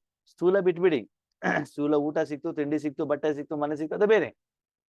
ಮಾನಸಿಕವಾಗೂ ಕೂಡ ನಿಮಗೆ ಶಾಂತಿ ಅವಶ್ಯಕತೆ ಇದ್ದಾಗ ಶಾಂತಿ, ಸುಖದ ಅವಶ್ಯಕತೆ ಇದ್ದಾಗ ಸುಖ, ಆಶೀರ್ವಾದದ ಅವಶ್ಯಕತೆ ಇದ್ದಾಗ ಆಶೀರ್ವಾದ, ಇದೆಲ್ಲ ನಿಮ್ಗೆ ಏನಾಗ್ಬೇಕು, ಸಿಗ್ತಾ ಇರಬೇಕು. ಅದಕ್ಕಾಗಿ ಬಾಬಾ ಮುಖ್ಯವಾಗಿ ಅಂಡರ್ಲೈನ್ ಮಾಡಿಸಿದ್ದಾರೆ ಬ್ರಾಹ್ಮಣ ಜನ್ಮ. ಕೇವಲ ವೈಯಕ್ತಿಕವಾಗಿ ನೀವು ಕೆಲಸವನ್ನ ಮಾಡ್ತಾ ಇದ್ರೆ ಆಗೋದಿಲ್ಲ. ಬ್ರಾಹ್ಮಣ ಜನ್ಮ ಅಂತಂದ್ರೆ ಏನು? ಭಗವಂತನ ಶಕ್ತಿಯನ್ನ ಆದಷ್ಟು ಬೇರೆಯವರಿಗೆ ಕೊಡ್ಲಿಕ್ಕೆ ನೀವೇನಾಗ್ಬೇಕಾಗ್ತದೆ, ನಿಮಿತ್ತವಾಗ್ಬೇಕಾಗ್ತದೆ.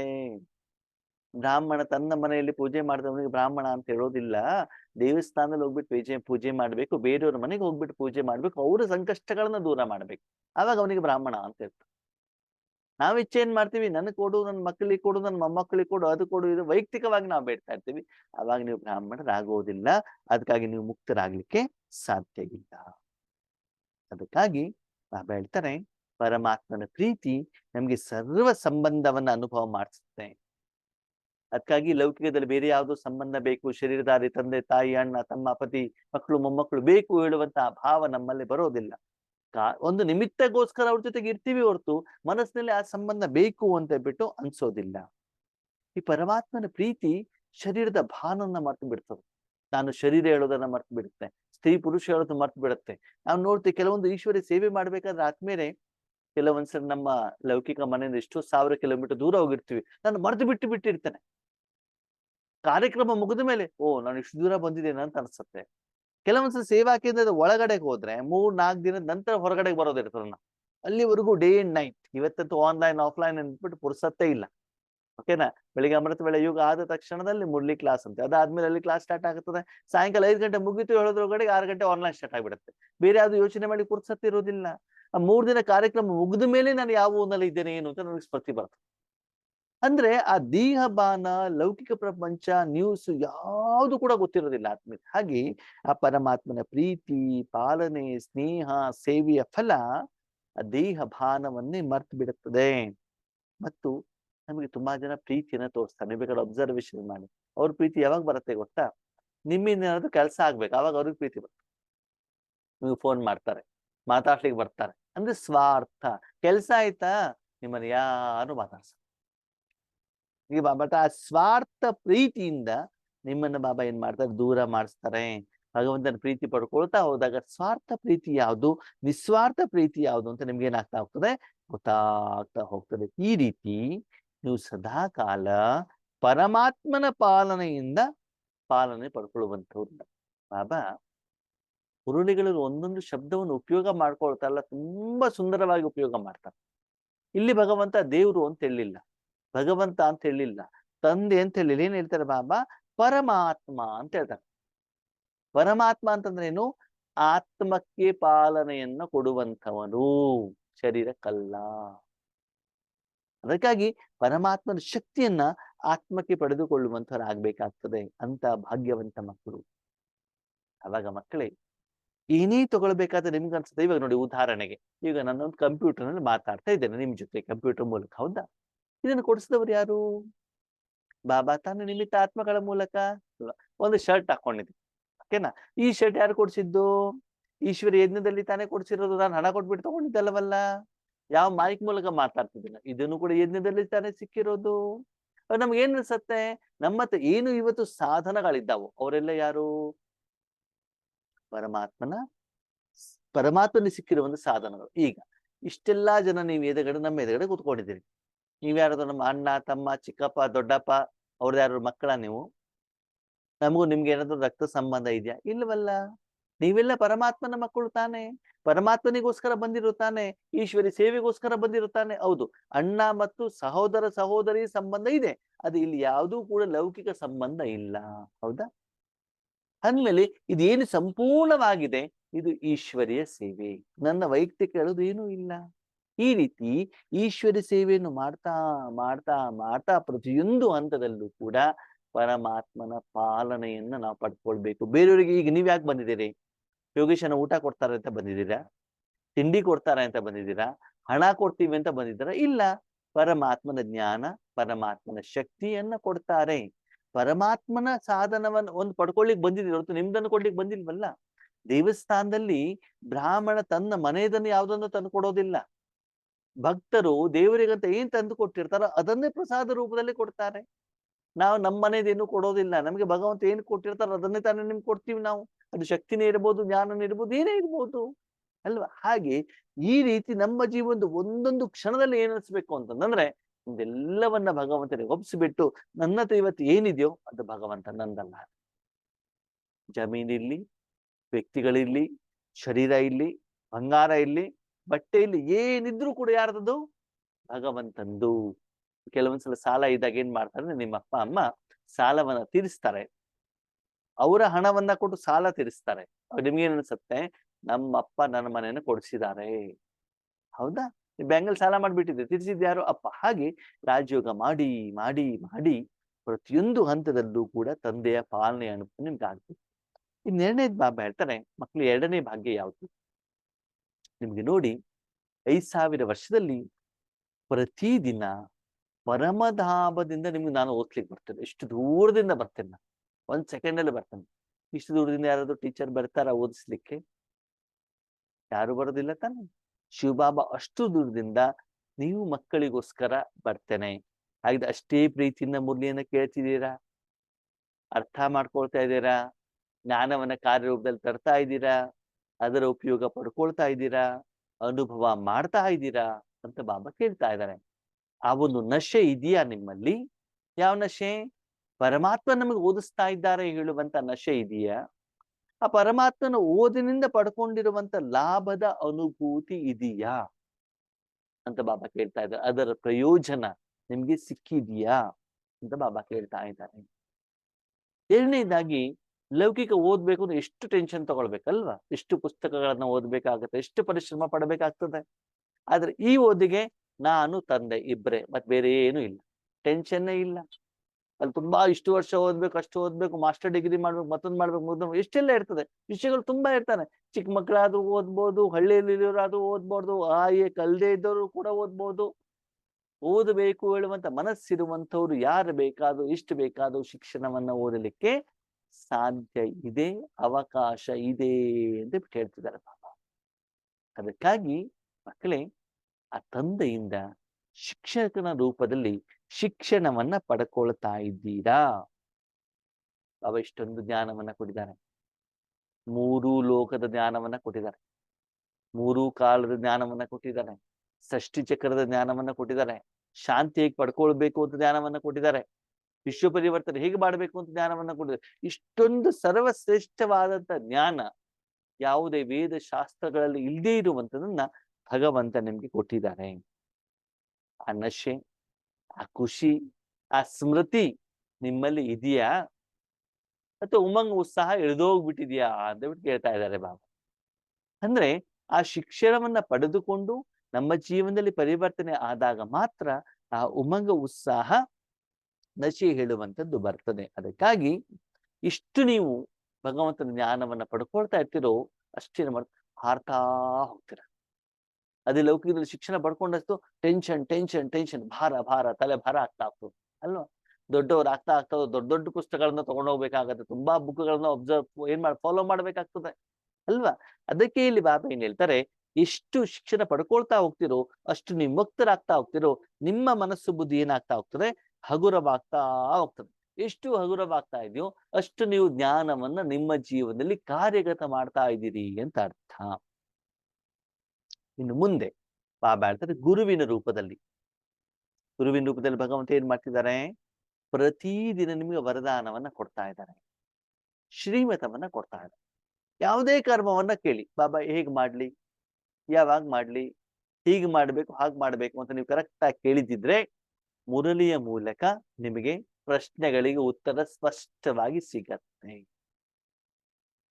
ಆವಾಗ ನಮ್ಮ ಜೊತೆಯಲ್ಲಿ ಆ ವ್ಯಕ್ತಿ ಇದ್ದಾಗ, ಶಕ್ತಿ ಇದ್ದಾಗ ಯಾವಾಗ ಮಾಡಬೇಕು, ಹೇಗೆ ಮಾಡಬೇಕು, ಎಲ್ಲಿ ಮಾಡಬೇಕು, ಯಾವ ರೀತಿ ಮಾಡಿದ್ರೆ ಸರಿ ಹೇಳುವಂತ ಪ್ರಶ್ನೆ ನಿಮಗೆ ಬರಲಿಕ್ಕೆ ಸಾಧ್ಯವೇ ಇಲ್ಲ.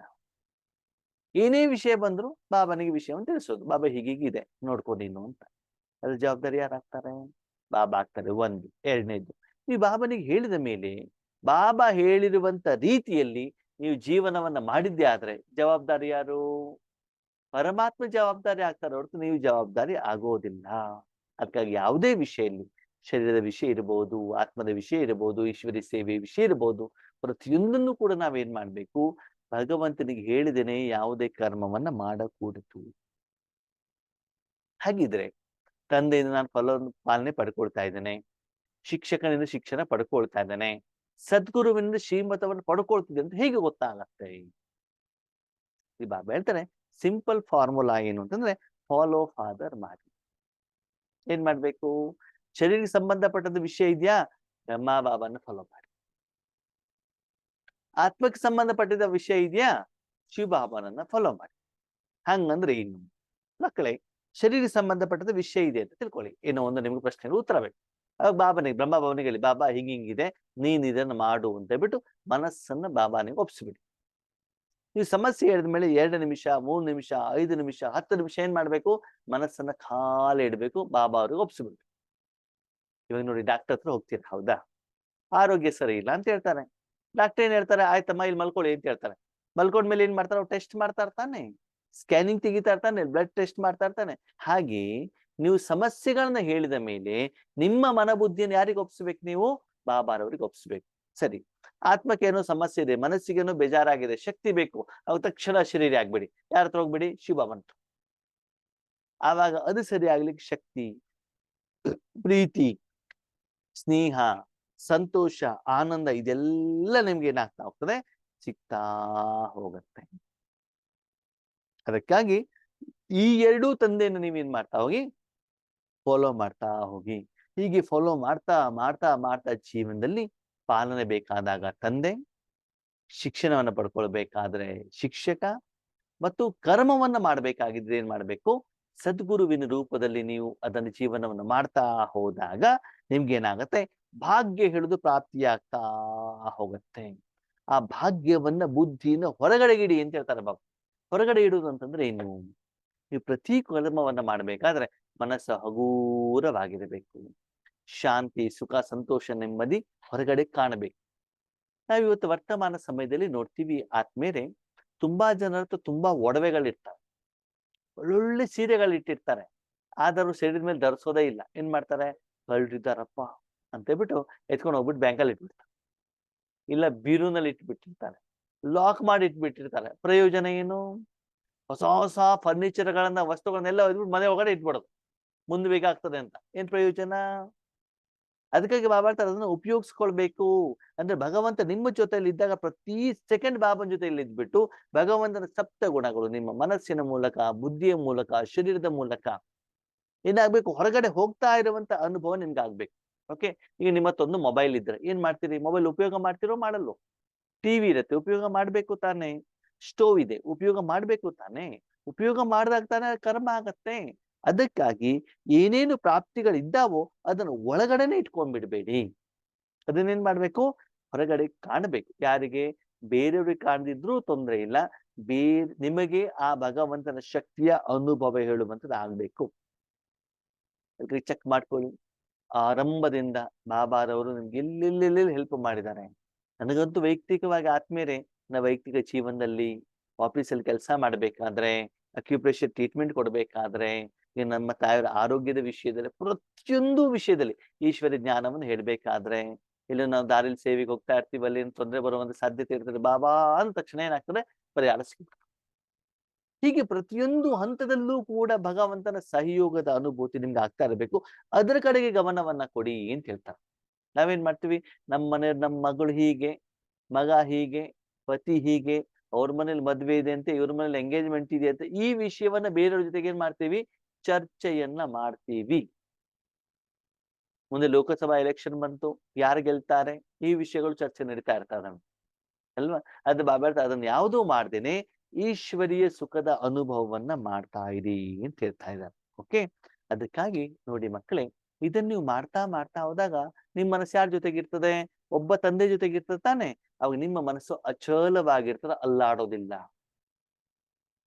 ಆದ್ರೆ ಮನೆಗೆ ಹೋದ ತಕ್ಷಣ ಏನ್ ಮಾಡ್ತಾರೆ ಅಂತಂದ್ರೆ, ಬಾಬನಿ ಕೇಳೋದು ಬಿಟ್ಟು ಪತಿ ಕೇಳ್ಬಿಡ್ತಾರಂತೆ, ಮಕ್ಳಿಗೆ ಕೇಳ್ಬಿಡ್ತಾರಂತೆ, ಅವ್ರು ಹೇಳ್ದಂಗೆ ಕೇಳ್ಲಿಕ್ಕೆ ಶುರು ಮಾಡ್ಬಿಡ್ತಾರೆ.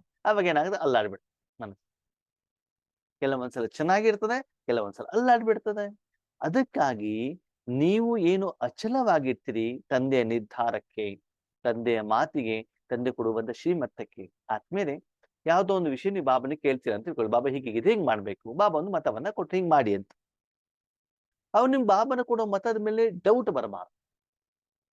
ನೀವು ಅದರಂತೆ ನಡೆದಾಗ ನಿಮ್ ಗ್ಯಾರಂಟಿ ಇರ್ತದೆ, ಬಾಬಾ ಹೇಳ್ದಾಗ ನಾನು ನಡೆದಿದ್ದೀನಿ ಅಂತಂದ್ರೆ ಖಂಡಿತವಾಗ್ಲೂ ಅಂತಿಮದಲ್ಲಿ ವಿಜಯ ನನ್ನದೇನೆ, ನನಗೆ ವಿಜಯ ಸಿಕ್ಕೇ ಸಿಗ್ತದೆ ಹೇಳುವಂತ ನಂಬಿಕೆ, ವಿಶ್ವಾಸ ಸಂಪೂರ್ಣವಾಗಿ ನಿಮ್ಮಲ್ಲಿ ಇರಬೇಕು ಅಂತಂದ್ರೆ ಈ ಮೊದಲು ಭಗವಂತನ ಉಪಯೋಗ ಮಾಡಿ ನೀವು ಲಾಭ ಮಾಡ್ಕೊಂಡಿರುವಂತ, ಸಫಲತೆ ಮಾಡ್ಕೊಂಡಿರುವಂತ ಅನುಭವ ನಿಮ್ ಜೊತೆಗೆ ಇರಬೇಕಾಗ್ತದೆ.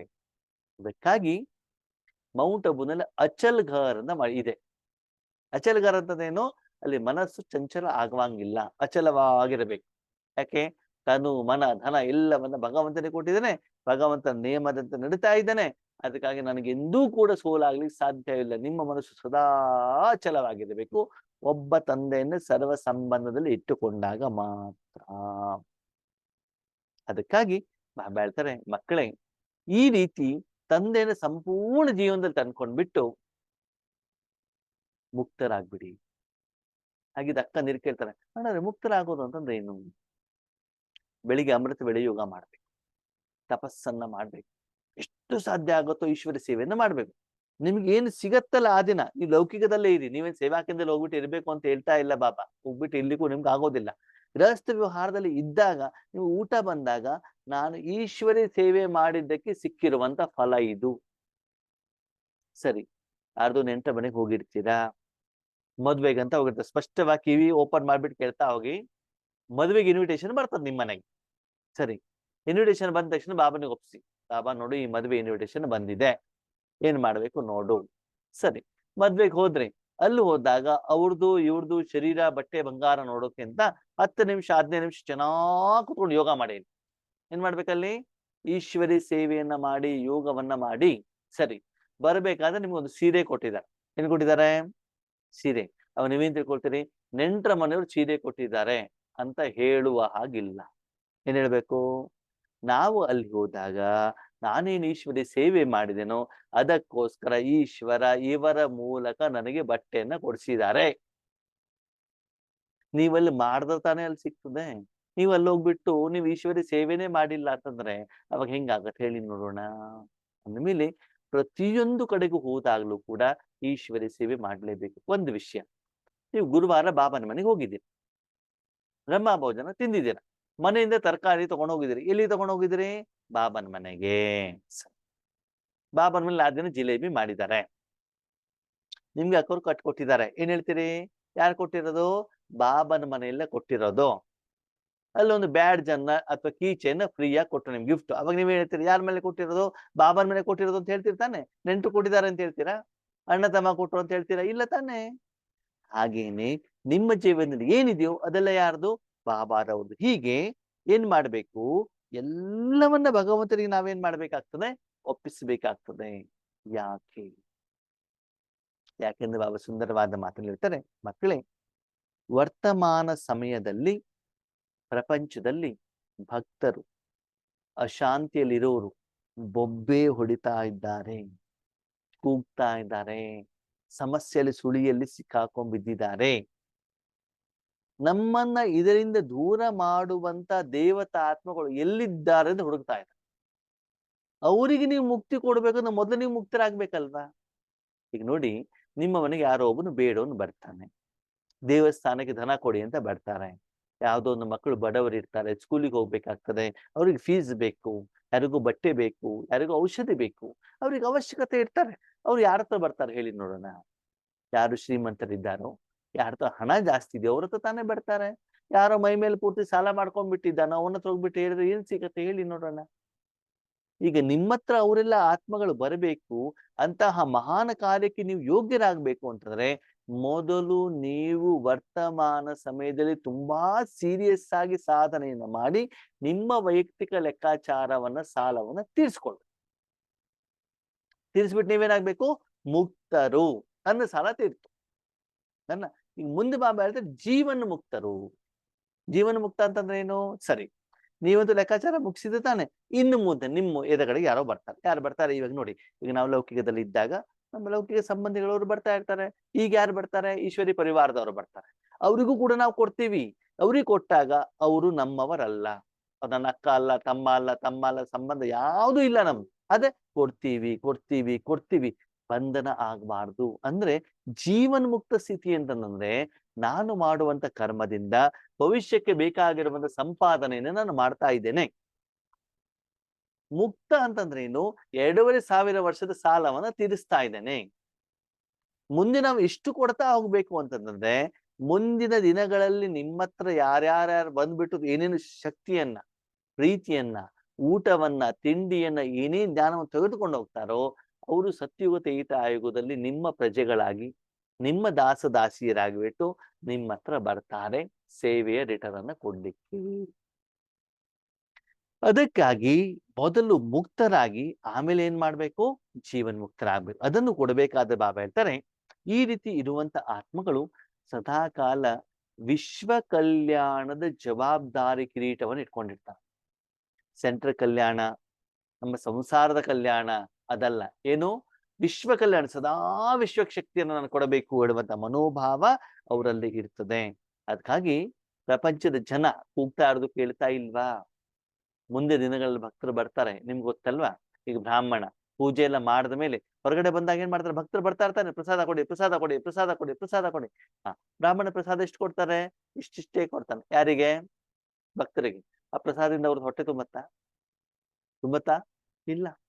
ಆದ್ರೆ ಬ್ರಾಹ್ಮಣ ಮನೆ ಹೋಗ್ಬೇಕಾದ್ರೆ ಮಾತ್ರ ಅಲ್ಲಿ ದೇವರಿಗೆ ನೈವೇದ್ಯ ಇಟ್ಟಿರುವಂತದ್ದು ಅನ್ನ, ಮೊಸರು, ಹಾಲು, ಸಾಂಬಾರು, ಪಾಯಸ ಅದನ್ನೆಲ್ಲ ತಗೊಂಡೋಗಿ ಮನೆಗೆ ಹೊಟ್ಟೆ ತುಂಬಾ ತಿನ್ನು ಮನೆಯವ್ರಿಗೆಲ್ಲರಿಗೂ ಊಟ ಕೊಡ್ತಾರೆ. ಹೌದು ತಾನೆ?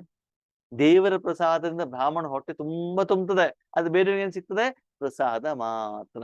ಹಾಗೆ ನೀವು ಭಕ್ತರಾಗ್ತಿರೋ ಬ್ರಾಹ್ಮಣರಾಗ್ತಿರೋ ಯೋಚನೆ ಮಾಡಿ. ಭಕ್ತನಾದವನು ಯಾವಾಗಲೂ ಹಿಂಗ ಮಾಡ್ತಾ ಇರ್ತಾನೆ. ಬ್ರಾಹ್ಮಣನಾದವನು ಹಿಂಗ್ ಕೊಡ್ತಾ ಇರ್ತಾನೆ, ಹೌದು ತಾನೆ?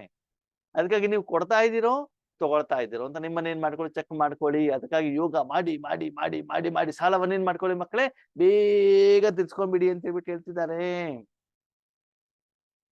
ಪ್ರಕೃತಿನೂ ಕೂಡ ಪ್ರಕೃತಿಪತಿಯಾದಂತ ನಿಮ್ಮನ್ನ ವಿಜಯದ ಹಾರವನ್ನ ಕೈಲಿ ಹಿಡ್ಕೊಂಡು ನಿಂತಿದೆಯಂತ. ಯಾವಾಗ ಇವ್ರು ಬರ್ತಾರೆ, ಇವರಿಗೆ ಯಾವಾಗ ಹಾರ ಹಾಕೋದು, ಇವರಿಗೆ ಸ್ಟೇಜ್ ಮೇಲೆ ಕುಳಿಸೋದು ಅಂತ ಪ್ರಕೃತಿ ರೆಡಿ ಆಗಿದೆ. ಪ್ರಕೃತಿ ಅಂತಂದ್ರೆ ಏನು? ಪ್ರಕೃತಿ ಅಂದ್ರೆ ಏನು ಅಂತ ಗೊತ್ತಾ ನಿಮ್ಗೆ? ಈ ರೀತಿ ನೀವು ಲೆಕ್ಕಾಚಾರವನ್ನ ಕ್ಲಿಯರ್ ಮಾಡ್ಕೊಂಡಾಗ ನಿಮ್ಮ ಶರೀರಕ್ಕೆ ನೆಗಡಿ, ಕೆಮ್ಮು, ಜ್ವರ, ತಲೆನೋವು, ಯಾವುದೇ ಕಾಯಿಲೆಗಳು ಬರೋದಿಲ್ಲ. ಮಂಡಿ ನೋವು, ಬೆನ್ನೋವು, ಸೊಂಟ ನೋವು ಏನೂ ಬರೋದಿಲ್ಲ. ಎಲ್ಲೋ ಸೇವೆಗೆ ಹೋಗ್ಬೇಕಾದ್ರೆ ಮಳೆ ಬಂತು, ಮತ್ತೊಂದಾಯ್ತು, ಮಗದೊಂದಾಯ್ತು, ಅದರ ಪ್ರಭಾವದಿಂದ ಸೇವೆ ಅಂದ್ರೆ ಮಳೆ ಬರೋದೇ ಇಲ್ಲ ಅಂತಲ್ಲ, ಬರಬಹುದು. ಆದ್ರೆ ಆ ಮಳೆಯಿಂದ ನಿಮ್ಮ ಯಾವುದೇ ಕಾರ್ಯಗಳು ನಿಲ್ಲೋದಿಲ್ಲ. ಪ್ರಕೃತಿ ನಿಮ್ಗೆ ತೊಂದರೆ ಕೊಡೋದಿಲ್ಲ. ಇವಾಗ ನೋಡಿ, ನಿಮ್ಮ ಮನೇಲಿ ಕೂಡ ಮಕ್ಕಳಿರ್ತಾರೆ ಅಲ್ವಾ? ಮಕ್ಕಳಿಗೆ ಹೇಳ್ತೀವಿ, ನೋಡಪ್ಪ ನಾನು ಒಂದ್ ವಾರ ನನ್ನ ತವರ ಮನೆ ಹೋಗ್ಬಿಟ್ಟು ಬರ್ತೇನೆ, ನೀನು ಮನೇಲಿ ಇರ್ಬೇಕು, ಯಾರಿಗೂ ತೊಂದರೆ ಕೊಡಬಾರ್ದು ಅನ್ನೋ ಸುಮ್ಮನೆ ಇರ್ಬೇಕು ತಾನೆ. ಆ ಮಗು ಇಲ್ಲ ನಾನೂ ಬರ್ತೇನೆ ಅಂತ ಹೇಳ್ಬಿಟ್ಟು ನಿಮ್ಗೆ ಗಟ್ಟಿಯಾಗಿ ಇಟ್ಕೊಂಡು ಕೂತ್ಕೊಂಡು ಹೆಂಗ್ ಅನ್ಸುತ್ತೆ? ತೊಂದರೆ ಕೊಟ್ಟಂಗ ಆಗತ್ತೆ ತಾನೆ. ಅದಕ್ಕಾಗಿ ಮೊದಲನೇದಾಗಿ ನೀವು ಮಾಡಿರುವಂತ ರಾಜಯೋಗದಿಂದ ಪ್ರಕೃತಿಯ ಲೆಕ್ಕಾಚಾರಗಳು ಚುಕ್ತವಾಗ್ತವೆ. ಅಂದ್ರೆ ಜಡ ವಸ್ತುಗಳಿದ್ದಾವಲ್ಲ, ಶರೀರ, ಪಂಚತತ್ವಗಳು, ಇವೆಲ್ಲ ನಿಮಗೆ ಬೇಕಾಗಿರುವಂತ ರೀತಿಯಲ್ಲಿ ಸಹಯೋಗ ಕೊಡ್ತಾ ಹೋಗ್ತವೆ. ಆಮೇಲೆ ಭಕ್ತ ಆತ್ಮರು ನಿಮ್ಮ ಎದುರುಗಡೆಗೆ ಬರ್ತಾರೆ, ಜ್ಞಾನಿ ಆತ್ಮಗಳು ಕೂಡ ಬರ್ತಾರೆ. ಯಾರಲ್ಲಿ ಯೋಗದ ಶಕ್ತಿ ಕಡಿಮೆ ಇದೆಯೇ ಅವರೂ ಕೂಡ ನಿಮ್ಮ ಹತ್ರ ಬರ್ತಾರೆ.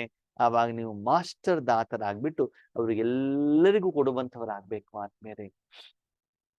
ಇವಾಗ ನೋಡಿ, ಇಲ್ಲಿ ಸೇವೆ ಬಾಬಾ ಮಾಡಿಸ್ತಾ ಇದ್ದಾರೆ ನಮ್ಮ ಮೂಲಕ. ಓಕೆ, ಸೇವೆ ಮಾಡ್ಬೇಕಾದ್ರೆ ನಾನು ಇವತ್ತಾಗಲ್ಲಪ್ಪ, ನಾಳೆ ಆಗಲ್ಲಪ್ಪ, ನನ್ನ ಮನೇಲಿ ಆ ಕೆಲಸ ಈ ಕೆಲಸ ಇದೆ ಅಂತಂದ್ರೆ ನಾನು ಸೇವೆ ಮಾಡ್ಲಿಕ್ಕೆ ಆಗತ್ತಾ? ಇಲ್ಲ ತಾನೆ. ಅದೆಲ್ಲದಿಂದ ಭಿನ್ನವಾಗ್ಬೇಕು. ಇವತ್ತು ನಮ್ಮ ಮನೇಲಿ ಯಾರಾದ್ರೂ ಒಂದು ರಿಲೇಷನ್ಸ್ ಬಂದ್ರೆ ನಾವ್ ಹೇಳ್ತೀವಿ, ನೋಡಿ ನಾವು ಈಶ್ವರ ಸೇವೆಯನ್ನ ಮಾಡ್ತಿದೀವಿ, ಅದ್ ಆದ್ಮೇಲೆ ನಾವು ನಿಮ್ಮ ಹತ್ರ ಮಾತಾಡಿಸ್ತೀವಿ. ಈ ದೇವಸ್ಥಾನದಲ್ಲಿ ಬ್ರಾಹ್ಮಣ ಪೂಜೆ ಮಾಡ್ತಿರ್ಬೇಕು, ಯಾರು ಬಂದ್ರು ಕೂಡ ಮಾತಾಡ್ಸಲ್ಲ, ಪೂಜೆ ಆದ್ಮೇಲೆನೆ ಮಾತಾಡ್ತಾನೆ, ಹೌದು ತಾನೆ? ಹಾಗೆ ಇಲ್ಲೂ ಕೂಡ ಹೇಳ್ತಾರೆ, ಮೊದಲ ಪ್ರಾಶಸ್ತ್ಯವನ್ನ ನೀವು ಈಶ್ವರಿಯ ಕಾರ್ಯಕ್ಕೆ ಕೊಡಬೇಕಾಗ್ತದೆ. ಆ ಮೂಲಕ ನಿಮ್ಗೆ ಅನ್ಸ್ಬೇಕು, ನನ್ನ ಸ್ಥೂಲ ಸೂಕ್ಷ್ಮ ಎಲ್ಲ ಲೆಕ್ಕಾಚಾರಗಳು ಮುಗೀತು. ಹಂಗೆ ಲೆಕ್ಕಾಚಾರ ಮುಗೀತು ಅಂದ ತಕ್ಷಣ ಈ ಪ್ರಪಂಚದಲ್ಲಿ ಶರೀರ ಬಿಟ್ಬಿಡ್ತೀನಿ, ನಿಮ್ ಜೊತೆಗೆ ಯಾರು ಇರೋದಿಲ್ಲ ಅಂತ ಬಿಡ್ರಿ, ಎಲ್ಲರೂ ಇರ್ತಾರೆ. ಆ ಕುಟುಂಬ ಇರ್ತದೆ, ಸಂಸಾರ ಇರ್ತದೆ, ಪ್ರಪಂಚ ಎಲ್ಲ ಇರ್ತದೆ. ಅದು ಬಂದವ್ರು ನಿಮ್ಮ ಹತ್ರ ಏನ್ ಮಾಡ್ತಾ ಇರ್ತಾರೆ, ತಗೊಂಡು ಹೋಗ್ತಾ ಇರ್ತಾರೆ. ನೀವು ಅವ್ರ ಏನು ಕೇಳಬೇಕಾದಂತ ಅವಶ್ಯಕತೆ ಇಲ್ಲ. ನೀವು ಸೂಕ್ಷ್ಮವಾಗಿರೋದನ್ನ ಕೊಡ್ತಾ ಹೋಗ್ತೀರಾ. ಅವರಿಂದ ಏನು ಸಿಗ್ತಾ ಐತೆ ಅದು ಈಶ್ವರಿ ಸೇವೆಯ ಫಲ ಹೇಳುವಂತ ನಿಮ್ಗೆ ಸಿಗ್ತಾ ಹೋಗ್ತದೆ ಆತ್ಮೀಯರೇ. ಅದಕ್ಕಾಗಿ ವೈಯಕ್ತಿಕ, ಶಾರೀರಿಕ, ಸಂಸಾರಿಕ ಲೆಕ್ಕಾಚಾರವನ್ನ ಇಟ್ಕೊಂಡ್ಬಿಡಿ, ಈಶ್ವರಿ ಸೇವೆಯ ಲೆಕ್ಕಾಚಾರವನ್ನ ಇಟ್ಕೊಳ್ಳಿ. ಬಾಬಾ ಹೇಳ್ತಾರೆ, ಹೀಗೆ ಮಾಡಿದಾಗ ನಿಮ್ಗೆ ಸಮಸ್ಯೆ ಬರಲ್ಲ ಅಂತ ಯೋಚನೆ ಮಾಡ್ಬೇಡಿ. ನೋಡಿ, ಹಿಮಾಲಯ ಅಂದ್ರೆ ಇಷ್ಟು ದೊಡ್ಡ ಪರ್ವತ, ಹೌದಾ? 100 ಹಿಮಾಲಯದಷ್ಟು ದೊಡ್ಡ ದೊಡ್ಡ ವಿಘ್ನಗಳು ಬರ್ತಾವ. ಯೋಚನೆ ಮಾಡ್ಬಿಡು, ಮೊದಲಿಗೆ ದೊಡ್ಡ ವಿಘ್ನಗಳು ಬರ್ತಾವೆ. ಹೇಗೆ ಬ್ರಹ್ಮಬಾಬಾ ಶರೀರದಲ್ಲಿ ಶಿವಬಾಬಾ ಬಂದ ವಿಘ್ನಗಳು ಬಂತಲ್ವಾ? ಆದ ವಿಘ್ನಗಳು ಬಂದ್ರು ಕೂಡ ಆ ವಿಘ್ನಗಳನ್ನ ನೀವು ಓಡಿಸ್ಬೇಕಂತಲ್ಲ, ಬಾಬಾ ಮೇಲಕ್ಕೆ ಎತ್ತು ಬಿಡ್ತಾರೆ. ಮೇಲಕ್ಕೆ ಎದ್ದಾಗ ಏನಾಗ್ತದೆ, ವಿಘ್ನಗಳೆಲ್ಲ ಏನಾಗ್ತವೆ, ಕೆಳಗಡೆಗೆ ಎದ್ದು ಬಿಡ್ತಾವೆ. ಅದಕ್ಕಾಗಿ ಈ ಸಾಧನೆಯನ್ನ ಯಾರು ಬೇಕಾದ್ರೂ ಕೂಡ ಮಾಡಬಹುದು. ಅದಕ್ಕಾಗಿ ದಯವಿಟ್ಟು ಈ ವರ್ಷ ಏನಾಗ್ಬೇಕು, ಮುಕ್ತರಾಗಿ, ನಿಮ್ಮ ವೈಯಕ್ತಿಕ ಜೀವನದಿಂದ ಮುಕ್ತರಾಗಿ ಬೇರೆ ನಿಮ್ಮ ಸಹೋದರ ಆತ್ಮಗಳನ್ನು ಕೂಡ ಮುಕ್ತರನ್ನಾಗಿ ಮಾಡುವಂತ ಕಾರ್ಯದಲ್ಲಿ ನಿಮ್ಮನ್ನ ನೀವು ತೊಡಗಿಸಿಕೊಳ್ಳಬೇಕಾಗ್ತದೆ. ಈ ರೀತಿ 4 ಕಡೆಯ ಅತಿ ಶ್ರೇಷ್ಠ ಭಾಗ್ಯವಂತ ಮಕ್ಕಳಿಗೆ, ಪರಮಾತ್ಮನ ಪಾಲನೆಯ ಅಧಿಕಾರಿ ಆತ್ಮಗಳಿಗೆ, ಯಾರಿಂದ ಪಾಲನೆ ಪಡ್ಕೊಳ್ಬೇಕಂತೆ? ಪರಮಾತ್ಮನಿಂದ. ಈಗ ಭಲೆ ಯಾರೇ ನಿಮಿತ್ತ ಆತ್ಮರು ಕೊಟ್ಟಿರ್ಬೋದು, ಅಕ್ಕಂದಿರು ಕೊಟ್ಟಿರ್ಬೋದು, ಯೋಗೇಶನ್ನ ಕೊಟ್ಟಿರ್ಬೋದು, ಯಾರೇ ಕೊಟ್ಟು ಕೂಡ ಭಗವಂತ ಕೊಟ್ಟಿದ್ದಾರೆ ಅಂತ ತಿಳ್ಕೊಳ್ಬೇಕು ಹೊರತು ಆ ವ್ಯಕ್ತಿ ಕೊಟ್ಟಿದ್ದಾರೆ ಅಂತ ನಿಮಗೆ ಅನ್ಸಬಾರ್ದು. ಹಂಗಂದ್ರೆ ಅಣ್ಣವ್ರೆ, ಹಂಗಂದ್ರೆ ಸಿಂಪಲ್. ನಿಮ್ಮ ಅಪ್ಪನ ಮನೇಲಿ ಮಾವಿನ ಹಣ್ಣು ಆಗಿದೆ, ಸರಿ. ಮಾವಿನ ಹಣ್ಣನ್ನು ಏನ್ ಮಾಡಿದ್ರೆ ಪೋಸ್ಟಲ್ ಕಳಿಸಿದ್ದಾರೆ, ಕೊರಿಯಲ್ಲಿ ಕಳಿಸಿದ್ದಾರೆ, ಅದು ವ್ಯಕ್ತಿ ಮೂಲಕ ಕಳ್ಸಿಕೊಟ್ಟಿದ್ರೆ ಆ ವ್ಯಕ್ತಿ ಮಾವಿನ ಹಣ್ಣು ಕೊಟ್ಟಿದ್ದಾರೆ ಅಂತ ಅರ್ಥ ಅಲ್ಲ. ಮಾವಿನ ಹಣ್ಣು ಯಾರ್ದು? ನಿಮ್ಮ ಅಪ್ಪಂದು. ಅಪ್ಪನ ಮನೆ ಮಾವಿನ ಹಣ್ಣು ನೀವು ತಿಂತಾ ಇದ್ದೀರಿ, ತಂದು ಕೊಡ್ಲಿಕ್ಕೆ ಅವ್ನ ನಿಮಿತ್ತ ಅಷ್ಟೇ, ಸರಿ. ಅವ್ನು ತಂದು ಕೊಟ್ಟಿದ್ದಕ್ಕೆ ಅವ್ನಿಗೆ ಮನೆ ಕರೆದ್ಬಿಟ್ಟು ನೀವು ಊಟ ತಿಂಡಿ ಕೊಟ್ಬಿಟ್ಟು ಕಳಿಸ್ಬೋದು ಅಷ್ಟೇ. ಅದ ಮಾವಿನ ಹಣ್ಣು ಯಾರ್ದು? ಅದಕ್ಕೆ ಏನ್ ಜ್ಞಾನ ಇದೆಯೋ ಪರಮಾತ್ಮನ. ಶಕ್ತಿ ಯಾರ್ದು? ಪರಮಾತ್ಮನ.